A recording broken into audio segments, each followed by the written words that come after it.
Everyone, welcome back to my channel. आज की इस वीडियो में मैं आपको बताने वाली हूँ कि अलजेब्रा क्या होता है और अलजेब्रिक एक्सप्रेशन क्या होते हैं। Algebra means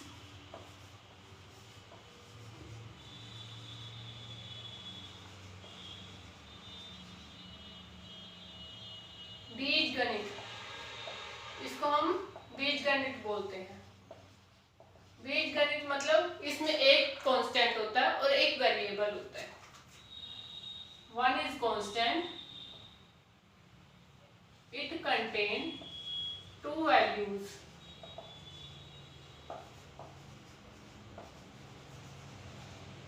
one is constant and one is variable. अब इसके आगे क्या होता है?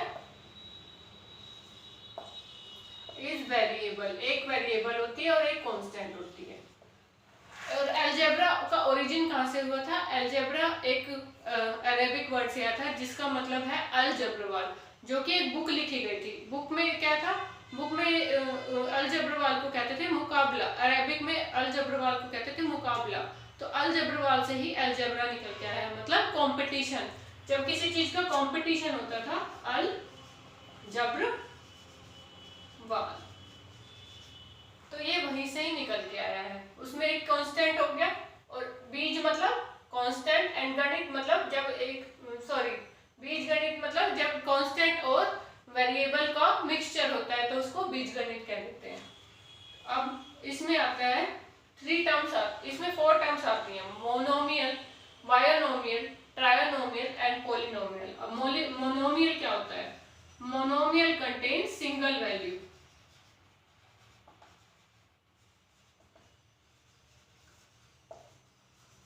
मतलब एक सिंगल वैल्यू होती है इसमें। यानी कि हम 3x की पावर 4 लिख रहे हैं अगर, तो ये मोनोमियल है। मतलब इसमें एक क्या है? एक है कांस्टेंट, एक है वेरिएबल। वेरिएबल मतलब जिसकी वैल्यू चेंज होती रहती है। कांस्टेंट मतलब जो हमेशा स्थिर रहता है, जो कभी भी चेंज नहीं होता। वेरिएबल और कांस्टेंट का मतलब होता है,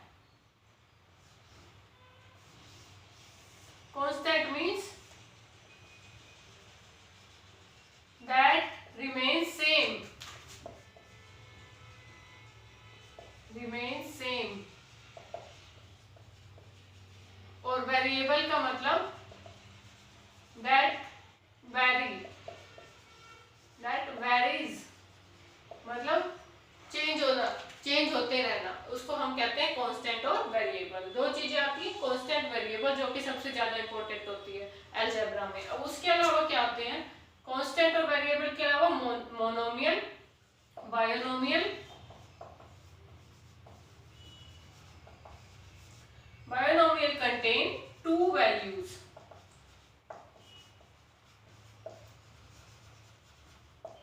फॉर एग्जाम्पल 3x की पावर 4 माइनस 2y, मतलब ये हो गई एक मोनोमियल प्लस एक मोनोमियल, और जब 2 मोनोमियल जुड़ जाते हैं तो बायोनोमियल हो जाता है। मतलब 2 टर्म्स आ गई इसमें 2 सिंगल टर्म थी, इसमें 2 टर्म्स आ गई, इसलिए इसका नाम बायोनोमियल। जैसे कि नाम से ही पता लग रहा है। Third is ट्रायोनोमियल। ट्रायोनोमियल में हम नाम से ही पता लग रहा है कि 3 वैल्यूज आएंगी, contain 3 values, 3 terms। For example हमने लिखा 3x की पावर 4 माइनस 2y का स्क्वायर माइनस y। अब इसमें कितनी वैल्यू टर्म्स आ गई? एक हो गई हमारी कांस्टेंट टर्म्स और हमारी वेरिएबल टर्म, सभी में ही है। एक कांस्टेंट है और एक वेरिएबल है। This is constant and this is variable. इसमें भी कांस्टेंट वेरिएबल। इसमें है 3 is constant, x is variable. अब x की, क्योंकि इसकी पावर 4 है, तो ये डिग्री होती है, डिग्री ऑफ मोनोमियल, बायोनोमियल, ये सब जो पावर्स हैं ये डिग्री, इनको कहते हैं हम डिग्री। अब ये इसमें क्या आ गया? ट्रायोनोमियल में 3 वैल्यूज, एक कांस्टेंट, एक वेरिएबल, एक कांस्टेंट, एक वेरिएबल एंड 1 इज वेरिएबल। अब इसके अलावा आता है 4th पॉलिनोमियल। अब हमें पॉलिनोमियल में क्या करना है? पॉलिनोमियल में 4 वैल्यूज हो जाएंगी, जिसमें 4 वैल्यूज आती हैं। फॉर एग्जांपल मोर देन 3 या फिर मोर देन 4 भी हो सकती हैं इसमें। पॉलिनोमियल मतलब बहुत ज्यादा, contain more than 3 values, 3 terms. जैसे कि हमने लिखा 3x की पावर 4 माइनस 2x की पावर 2,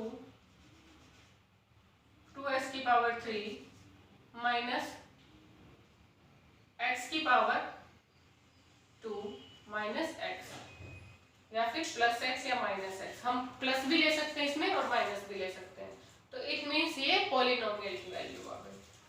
ऐसे ही हम नेक्स्ट क्वेश्चन करेंगे। क्वेश्चन ले लेते हैं।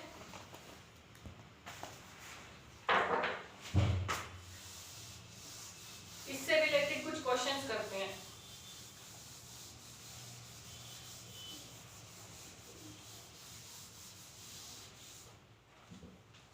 अब क्वेश्चन फर्स्ट है अलजेब्रा का, क्वेश्चन फर्स्ट ले रही हूं मैं, जो कि है इसमें हमें बताना है कि पॉलिनोमियल की वैल्यू कौन कौन सी है। अब 3 वो दे रखे हैं options, which one is polynomial.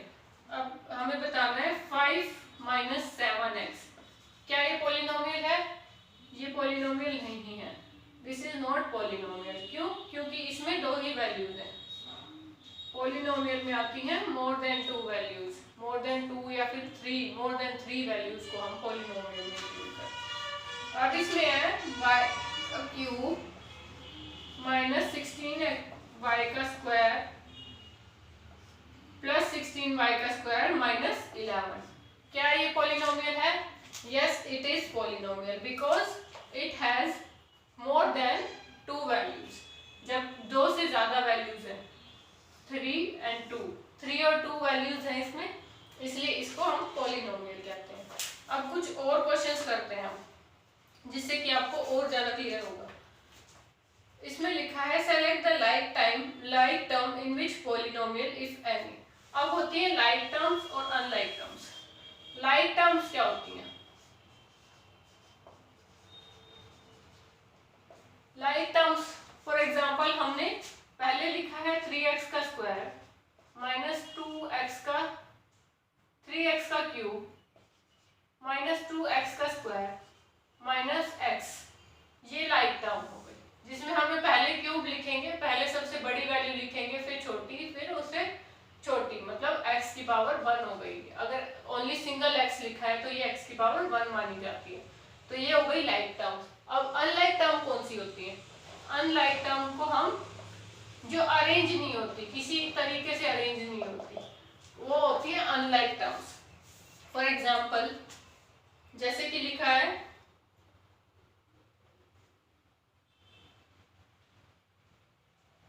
7x minus 3x plus 8, 7x minus 3x plus 8, क्या ये लाइक टर्म है या अनलाइक टर्म है? हमें बताना है इसमें, अगर ये लाइक टर्म है तो। ऐसे ही हमें एक और दी हुई है